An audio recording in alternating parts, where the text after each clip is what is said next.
some short tips to the students will help them.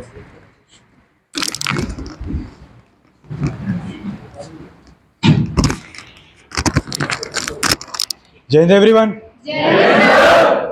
Okay, so my name is HMT Nagesh Patil and I am from the core of EME and I am from the AMA 76 batch. And I cleared my SSB from 21 SSB, that is on the 27th of April 2025.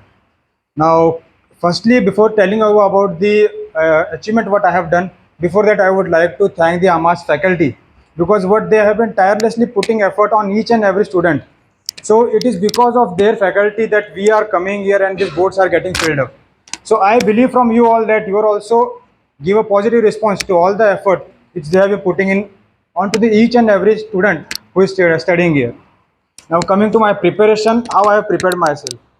Firstly अगर मैं psychology की बात करूंगा TET की, तो TET में what I have done, यहाँ से जाने के बाद you will get a plenty of photos that themes and all. So आपको यहाँ से जाने के बाद क्या करना है, यू हैव टू यूज़ जो मैंने किया है, I have used a chat GPT. जैसे यहाँ पे हम हमारे एसएसबी की बात करूंगा तो वी वर अराउंड 38 में से हम 25 अमासियंस थे. सो यू कैन बिलीव कि कॉम्पिटिशन का लेवल क्या है. हम यहाँ पे अगर 25 का तो पूरा बोर्ड ले नहीं सकता. So you have to be different from those 25 persons. तो उसके लिए यहाँ से जाने के बाद क्या करना है, जैसे मैंने चैट जीपीटी का यूज़ किया था. फॉर एग्जाम्पल एक ब्लड डोनेशन का कैंप है तो उसको हम कैसे स्टार्टिंग से ऑर्गेनाइज कर सकते हैं, ये आप उससे फॉलो कर सकते हो. लाइक इनिशियली हमको कहीं से परमिशन लेनी पड़ती होगी कोई कैंप ऑर्गेनाइज करने के लिए, फिर हमको अपनी टीम बनानी पड़ती होगी, फिर हमको छोटे छोटे टास्क डिस्ट्रीब्यूट करना पड़ता होगा. आफ्टर दैट हम लोग क्या वहीं पे अपनी स्टोरी ख़त्म कर देते हैं. बट हमारी स्टोरी उसके बाद भी होती है, जैसे कि कंप्लीशन रिपोर्ट देना या इन फ्यूचर आपको कुछ देना, परसेंटेज की पहले कितने आए थे अभी कितने आए थे, छोटे छोटे चीज़ें हैं. ये आप अपने इस पे एक बुलेटिन बना के एक नोट्स कर लो ताकि ये आपको वहाँ पे बेनिफिशियल हो जाएगा. Same like mountain expeditions, because themes वही रहते हैं और हम लोग स्टोरी वही लिख पाते हैं. तो इस पर आप लोग को थोड़ा स्टडी करना पड़ेगा. बाकी रही बात वैट की, वैट तो लिखते टाइम वही संदीप सर की आवाज़ आ रही थी मेरे को. तो जैसे ही बोल दिया मदर है तो एपिटम ऑफ लव, तो ये छोटे छोटे हैं, उस पर आप ध्यान देना है आपको. बिकॉज संदीप सर आपको इतना ग्रूम कर देंगे, इतना ग्रूम कर देंगे कि आपको वो वर्ड देखते ही आपको अपने आप आ जाएगा. फ्रेंडशिप आ गया तो नेवर एंडिंग रिलेशनशिप आ जाएगा. तो वो आपको छोटे छोटे आ जाएंगे. और बाकी संदीप सर तो आपको बता देते हैं कि हल्दी का इस्तेमाल करना कैसे है आपको. तो ये छोटी छोटी चीज़ों को आपको याद रखना है. SRTV सर ने आपको बता ही दिया होगा कि आपको छोटा छोटा लिखना है, आपको बड़ा नहीं करना है. और एक छोटी चीज़ जैसे SD का, इसकी SSB अगर आपकी 1 महीना अगर टाइम है तो उस SD को आप लोग डेली ट्राई करो, डेली लिखो उस SD को. बिकॉज SD का टाइम होगा 10 मिनट का. तो आप अगर डेली प्रैक्टिस करोगे तो आप उस SD को 8 मिनट के अंदर कंप्लीट करके अपने पीछे जो वैट छूटे हैं उसको आप कर सकते हो. तो इसलिए आपको SD के लिए डेली प्रैक्टिस करना पड़ेगा. और GTO के लिए अब लेजेंड सर हमारे खड़े हैं तो इनके सामने तो मैं GTO का ज़्यादा बता नहीं सकता आपको.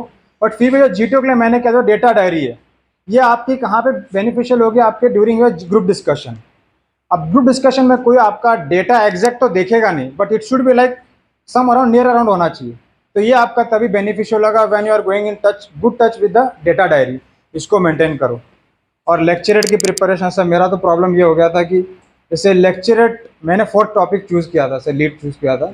बिकॉज मेरा पहला टॉपिक था एनवायरमेंटल प्रोटेक्शन एक्ट 1956, जिसका तो मेरे को दूर दूर तक कुछ पता ही नहीं था. सेकेंड था मेरा कोविन ऐप, अब इसका मैं 3 मिनट क्या ही बोल पाता सर. और थर्ड वाला था मेरा इंडियन जुडिशियल सिस्टम, तो ये भी मैं इससे टच में नहीं था. तो मेरा जो 4th टॉपिक था इंपॉर्टेंस ऑफ फिटनेस, तो मैं सोचा मैं इसी को अच्छे से फ्रेमिंग कर सकता हूँ जो यहाँ पे सर आपको बताएंगे. उसको प्रॉपर फ्रेमिंग कर लो. मैंने एक्चुअली लेक्चर किया वही था कि अपने वॉइस रिकॉर्ड करके मैं उनको डेली सुनता था, पर जितने मैंने प्रैक्टिस किए तो वो मेरे ख्याल से मेरे को बेनिफिशियल आ गया कि मैं अपना फ्रेमिंग अच्छे से कर पाया लेक्चर टॉपिक. तो ये मेरा वहाँ पे बेनिफिशियल हो गया. बाकी GPE का जैसे सर बताते हैं वैसे वैसे आप उसको अगर रख दोगे तो एक आपका अच्छा इंप्रेशन पड़ जाएगा कि आप एक फॉर्मेट वाइज अच्छे उसको particular step by step you have been noting that. Next coming to the interview आपको अपने बारे में पूरा डेप्थ पता होना चाहिए. बिकॉज आपका PIQ फॉर्म आप भर रहे हो तो you should know each and every line of that particular PIQ form. Because question कुछ भी आ सकता है. और क्वेश्चन बिकॉज जो इंटरव्यूइंग रहता है, इंटरव्यूइंग ऑफिसर वो ज़्यादा तकलीफ नहीं उठाएगा, जो आप बोलोगे उसी पे क्वेश्चंस आएंगे. तो you have to be smart enough कि मैं क्या रिप्लाई कर रहा हूँ उसका, बिकॉज जो रिबाउंड होगा वो सेम आप ही के क्वेश्चन का आंसर का क्वेश्चन आएगा. So you have to be smart enough for that. Because आपका इंटरव्यू आपके हाथ में, आप उसको लेके जा रहे हो जो आपका पॉजिटिव फैक्टर है। और जो पर्टिकुलर सर्विस पर्सन हैं उनको बताऊंगा कि जो भी आपका लाइक सर्विस है, suppose you are from like I am from EME और मेरा ट्रेड गन का है, तो मेरे को यहीं पे स्टॉप नहीं करना है। जो मेरे और भी लाइक सर्कमफ्रेंस में, जैसे मेरे को सब इंटरव्यू में पूछा था, मेरे को मेरे ट्रेड का पूछा ही नहीं था, मेरे को व्हीकल में का पूछ लिया था, रडार का पूछ लिया था। सो उसके लिए आपको आपके आजू बाजू में जो भी चल रहा है सबके साथ अराउंड में आपको मैचअप होना पड़ेगा। जैसे कोई जीडी का बंदा है तो उसकी क्लर्क की ड्यूटी पता होनी चाहिए, उसको हर एक बंदे की ड्यूटी पता होनी चाहिए, तो ये पता होना चाहिए। बाकी जो संडेज के रिवीजन आते हैं प्लीज़ उसको अटेंड कर लेना, बिकॉज ये बेनिफिशियल मेरे को लास्ट के 2 हफ्तों में जो मैंने अटेंड किया था, सब मेरे को कॉन्फ्रेंस में पूछा था कि भाई कि नेवी एयरफोर्स के पास कौन से इक्विपमेंट है विद देयर कंट्री नेम और with the president of their country. और ये मैं जो पिछला मेरा रिवीजन था जाने से पहले, उस रिवीजन में सर ने मेरे को ये बताया था कि ये सब नोट करके जाना है, और आई वॉज लकी इनफ कि मेरे को वही पूछा गया।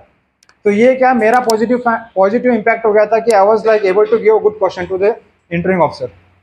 सो वही है, बोलूँगा कि लाइक जो सर बोल रहे हैं उसको प्लीज़ ध्यान से सुन लो, बिकॉज अभी आप लोगों को लग रहा होगा टाइम नहीं मिल रहा है, ये नहीं मिल रहा है, बट आज अगर आप जागोगे तो इन फ्यूचर जाके सोओगे आप, या तो आज अगर सोते रहेंगे तो लाइफ टाइम सोते ही रहोगे। और इन दी एंड यही बोलूँगा, love your parents, love your, जिसके शादी है अपने वाइफ को, अपने बच्चों को प्यार करो, बिकॉज आप पढ़ाई के साथ साथ लोगों की दुआ भी लेके जाते हो और वो भी काम आती है। Thank you.